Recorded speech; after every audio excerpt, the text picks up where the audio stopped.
ይህ መረጃ የወርቅ ጌጣጌጣችሁ ያጡትን ብርሃን መልሰው እንዲያገኙና እንደ አዲስ እንዲያንጸባርቁ ለማድረግ የሚረዱ የባለሙያ ምስጢራዊ ዘዴዎችን በዝርዝር እናቀርባለን። የጠፋውን ብልጭልጭታ መመለስ።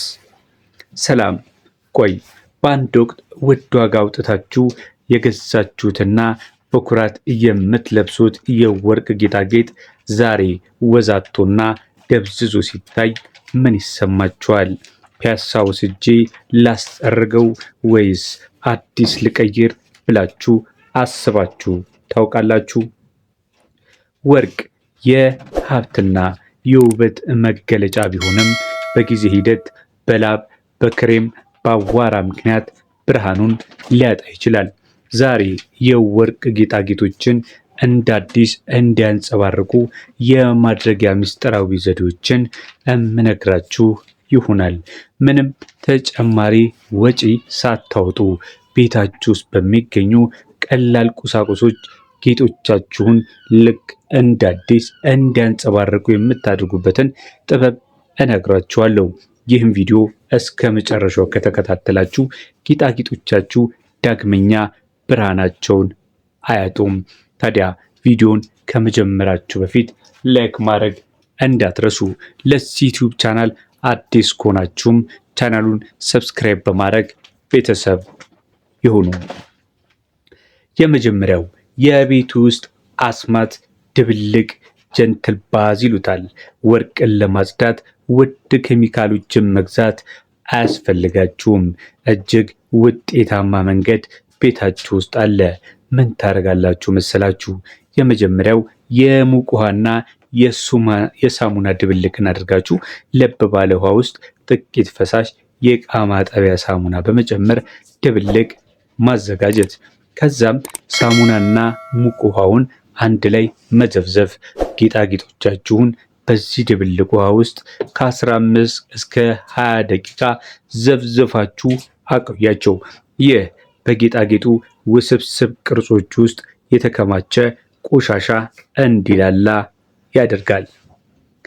ሌላኛው ደግሞ በለስላሳ ብሩሽ እንዴት እንደምታጠጉ ማለት ከዘፈዘፋችሁትና ካወጣችሁት በኋላ ከ15 እስከ 20 ደቂቃ ለለስላሳ ብሩሾቹን እንዴት እንደምትጠቀሙ አሳያችኋለሁ። በጣም ለስላሳ የሆነ የጥርስ ብሩሽ ታዘጋጁና አሮጌ ቢሆን ማለት ነው በመጠቀም የጌጣጌጥ ጀርባውንና የውስጡን ክፍሎች በቀስታ መፈተግ ማለት ነው።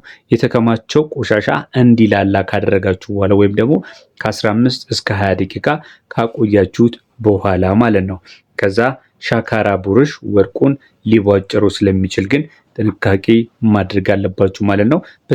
በተቻለ መጠን ለስላሳ የሆነ ብሩሽን ተጠቀሙ። የመጀመሪያው የሳሙና ውሃና የሳሙና ድብልቅ ነው። ሁለተኛው ነገር ደግሞ የድንጋይ ፈርጥና ጌጣጌጦችን በልዩ ጥንቃቄ መያዝ፣ ውሃ እንዳይገባ ማድረግ። ለምሳሌ አንዳንድ ድንጋዮች በሙጫ የተጣበቁ ስለሚሆኑ ለረጅም ጊዜ ውስጥ ውሃ ውስጥ መዘፍዘፍ ሙጫው እንዲላላና ድንጋዩ እንዲወልቅ ሊያደርግ ይችላል። ሌላው ደግሞ ጥንቃቄ ማድረግ ያለብን በጨርቅ መጥረግ ነው። ለእነዚህ አይነት ጌጣጌጦች ለለስላሳ ጨርቆች በተለይ በሳሙና ውስጥ ነከር አድርጎ ቆሻሻውን ብቻ በመጥረግ ማጽዳት ይመከራል። እዚህ ጋር የአልኮል አጠቃቀምን መመልከት ያስፈልጋል። ከፍተኛ ብልጭልጭታ የሚፈልጉ ድንጋዮች ለምሳሌ እንደ አልማዝ ያሉ ጥቂት አልኮል ያለበትን ጨርቅ በመጠቀም ብቻ በልዩ ሁኔታ ማጽዳት ልዩ ለውጥን ያመጣል ማለት ነው። በሌላኛው የምንመለከተው ደግሞ ለረጅም ጊዜ ብርሃናቸውን የምትመለከቷቸው ወርቆች ሻይን እንዳደረጉ እንዲቆዩ የሚያስችላቸው ነገር ማጽዳት ብቻ ሳይሆን ጌጣጌጡ እንዳይቆሽሽ አስቀድሞ መከላከል የእናንተ ስራ ነው ማለት ነው። እዚህ ጋር አንድ ቅደም ተከተል ላስቀምጥላችሁ። ሁልጊዜ ወርቅ ከመልበሳችሁ በፊት ሽቶ፣ ሎሽን ወይም ደግሞ ክሬም ተቀብታችሁ መጨረስ አለባችሁ። የእነዚህ ኬሚካሎች ቅሪት ወርቁን ቶሎ እንዲጠቁር ያደርገዋል። ሌላው ደግሞ በስፖርት ወቅት ማለት ነው ላብ ወርቅን የማደብዘዝ ባህሪ ስላለው ከባድ ስራ በምትሰሩበት ሰዓት እንዲሁም ደግሞ ስፖርት በምትሰሩበት ሰዓት ላይ ጌጣጌጦቻችሁን አውልቃችሁ አስቀምጡ። እንግዲህ በምታስቀምጡበት ሰዓት ደግሞ ጌጣጌጦች እርስ በርሳቸው ተጋጭተው እንዳይቦጫጨሩ ለስላሳ ጨርቅ በተነጠፈበት ሳጥን ውስጥ ወይም ደግሞ በየራሳቸው ከረጢት ለይቶ ማስቀመጥ ወሳኝ ነው ማለት ነው።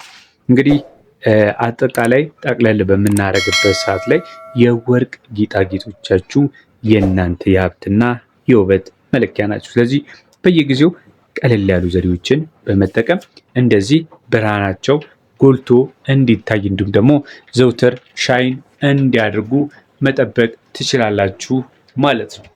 እንግዲህ ከዚህ በፊትም ወርቃችሁን በቤታችሁ እንዴት መጠበቅ ትችላላችሁ የሚልን መረጃ ሰርችላችሁ ነበረ። ብዙዎች ተመልክታችሁታል። ያልተመለከታችሁትም ካላችሁ እንግዲህ ያንን ቪዲዮ ትመለከቱ ዘንድ እጋብዛችኋለሁ ማለት ነው። ይህ መረጃ እንግዲህ ለእናንተ ብቻ እንዳይቀር ለሌሎችም እንዲደርሳቸው ሼር ማድረግ እንዲሁም ደግሞ ብዙ ሰው ጋር እንዲደርስ ላይክ ማድረግ አስተዋጽኦ ስላለው ላይክ እንድታደርጉ እጋብዛችኋለሁ። ለቻናሉ አዲስ ከሆናችሁም በዚህ ዩቲዩብ ቻናል ላይ ከምንዛሬ ዋጋ ጋር እንዲሁም ደግሞ ከወርቅ ዕለታዊ የሆኑ ዋጋዎች የሚቀርቡበት ቻናላችን ነው።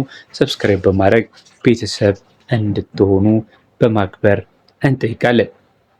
እንግዲህ በመጨረሻ የምነግራችሁ ነገር ቢኖር ወርቅን በምትገዙበት ወይም በምትሸጡበት ሰዓት ላይ እንዲሁም ስትለብሱት ሁልጊዜም እንደ አዲስ ሆኖ እንዲቆይ የሚያስችላችሁን ነገር ነግሬያችኋለሁ። ማስታወስ ያለባችሁ ነገር ንጹህ ወርቅ ሁልጊዜም ያንጸባርቃል። እናንተም እንደ ደመቃችሁ እንድትውሉ ምኞቴ ነው። ሰላም ዋሉ።